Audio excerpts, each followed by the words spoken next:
This is why you haven't made hijrah yet. I mean, not you not wanting to make hijrah, but wanting to make hijrah, but you haven't done it. You might have thought about it for 1 year, 2 years, 10 years. I know too many people like that. The thing is, like, everyone talks about hijrah, leaving the West, moving to a Muslim country, build a house there, getting out of this system, right? But here's the truth, the very hard truth. And this is what I've noticed with myself as well. And like, if this is your first time, seeing this channel, I'm Simon. I'm originally from Sweden, but I moved from Sweden to Dubai, and been living there since 4 years. Alhamdulillah, I'm doing my bachelor in Islamic studies right now in Dubai.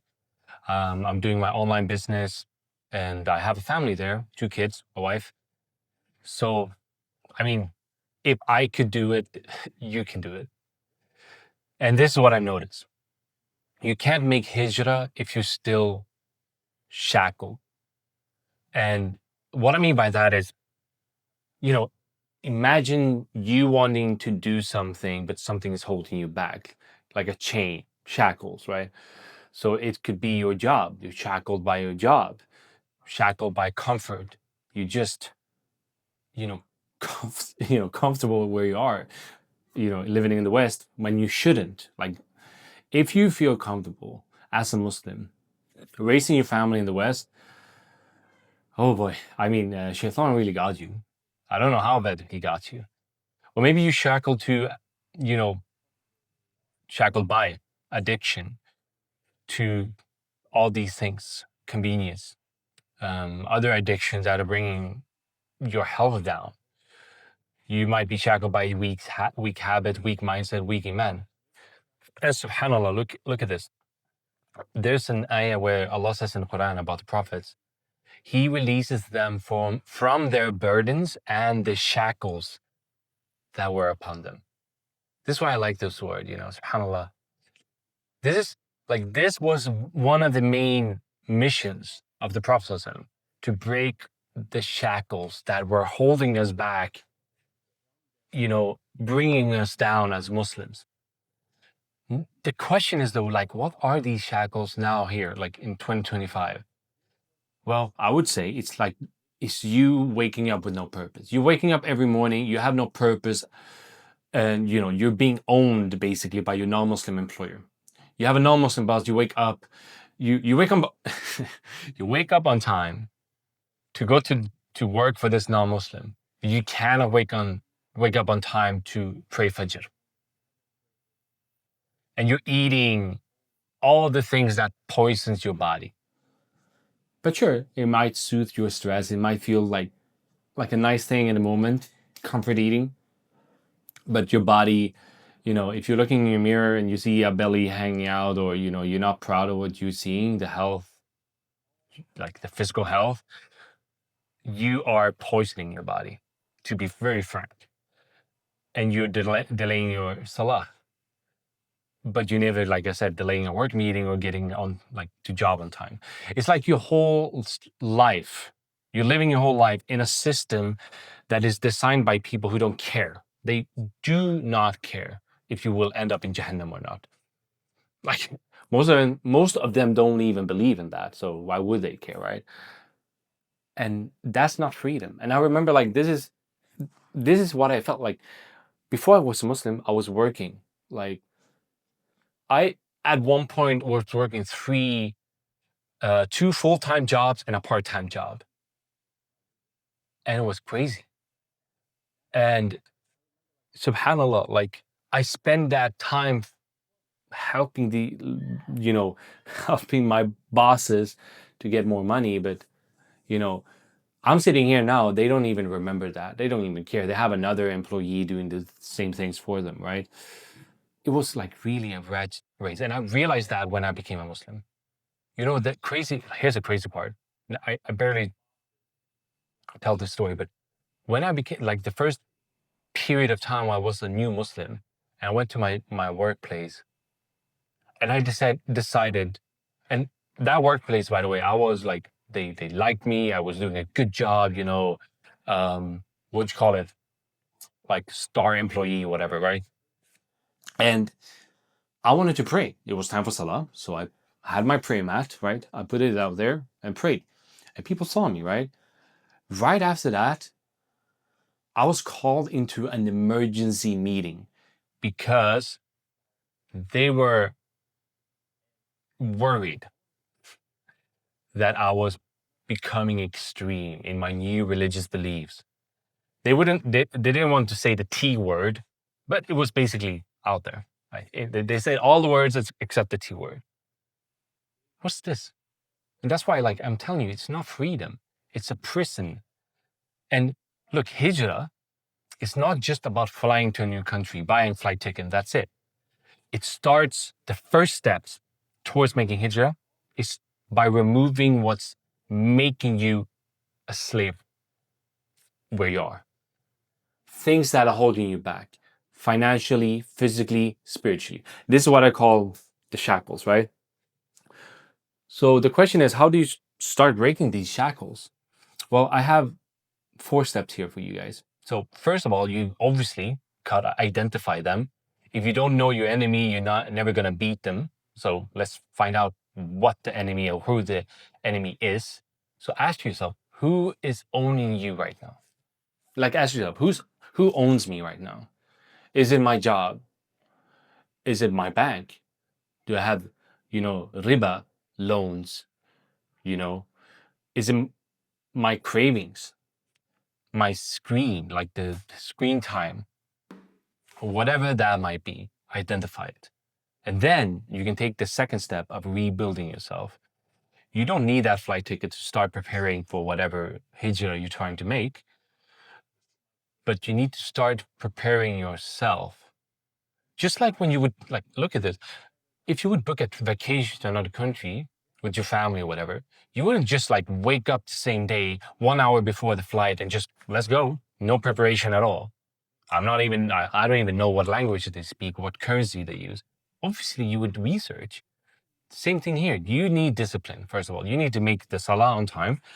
You need to be in shape physically. And like, there are like, obviously, spiritual benefits for this, but also like, if you move to a new country, probably you're not going to have the same healthcare system, right? That's just how the world is. Like where I'm here in Sweden, I'm in Sweden now, by the way, on a visit. But like, I get a different type of healthcare here than in Dubai, right? I have more access because I'm a citizen here, right? I'm not a citizen in UAE. So that changes a lot of things. And that's why it's so important to be in shape physically, like in all areas of life, but physically. And you need to stop making excuses like, oh, I can't make hijrah because I need to save this amount of money. And you don't have to do no. I took my family. We went there. We only had 1 kid back then. We had basically no savings. Basically, no savings. We left everything. I mean, that's what I'm telling you. Like, if I could do it, you can do it. Like this, no excuse. And the step 3 here is build these, I call it exit skills, right? So shackles is what's bringing you down.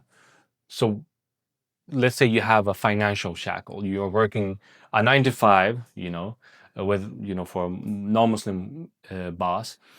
What you need in that situation, you need a skill or multiple skills to get out of there. To like, obviously, I'm not saying here just move to a Muslim country and put your trust in Allah and do nothing. Obviously, you need to tie your camel here, and tying your camel here is about building the skills you need to remove that financial shackle. It might be a halal online job, right? Online business that you're building, or like a skill. Learning this, like start learning the skills that makes you remote or makes you independent of that financial shackle you have, so that you don't have to go back to the West and beg them to feed your family. If that makes sense, right? And step 4, which is like really, really important here, find brotherhood or sisterhood. If you whether you're a sister or brother, because no one's going to escape alone. The Prophet ﷺ, he didn't make hijrah alone, right? He had one of his most beloved companions, just them to like going from Mecca to Medina. So it's not something you do alone. You need reminders. Shaitan, like when you decide to make hijrah, you're gonna see Shaitan is gonna be up in your alley, as they say. So you need reminders, spiritual reminders. You need strategy. You need accountability, making sure you're doing the things and not just talking about hijrah, but actually walking the talk, right? You don't break what's keeping you stuck. You don't break these shackles with inshallah. Like I always say, don't be an inshallah Muslim, be a bismillah Muslim. Saying bismillah and doing, like putting in the work. So you break these shackles with skills, with an exit plan, right? Knowing what to do to make hijrah, where to make hijrah. Like you got this whole strategy with Muslims on the same path. And this is why me and the other brother doing this thing, Colby. So I moved from Sweden to Dubai. He moves from the US to Indonesia, I think. Indonesia and Malaysia. I always mix those two. Either way, he made hijrah very recently, right? So, and look, we both took that step, and we struggled. We made a lot of mistakes along the way. We moved too fast in some areas and too slow in others. And this is why we made this Muhajir Mode, right? That's the name of the channel. That's the name of the community we made. And we realized most Muslims, they actually do want to get out of the West, but it's more like they don't really know what they need, like what's required from them to make it right. So you don't make hijrah and then you have to move back, right? And this Muhajir Mode community we have is not a motivational group. It's not like Muslim sharing reminders, stuff like that. I would say it's a movement for Muslims in the West who know that the Western lifestyle is not sustainable in all areas of life. It's not sustainable spiritually, not sustainable physically, and not sustainable financially. And inside, so we have a Discord community, right? As of now, in when I'm recording this. And we run, so for everyone that joins, we run a 7-day challenge. We call it the tutorial mode. And this is going to help you to like a lot of things. So first of all, it's going to help you to uncover the shackles holding you back, mentally, financially, spiritually, all this, right? Physically. And they're gonna help, and it's gonna help you to build these core habits you need as a Muslim, because you cannot just like, okay, I'm gonna make hijrah and tomorrow you can go. It might take years, might take months, so you need to be sure that when that escape opportunity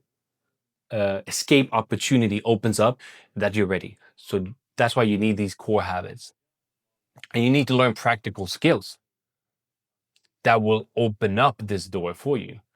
Whether or not it's about earning money online, whether or not it's about taking care of your health, being a better Muslim, right?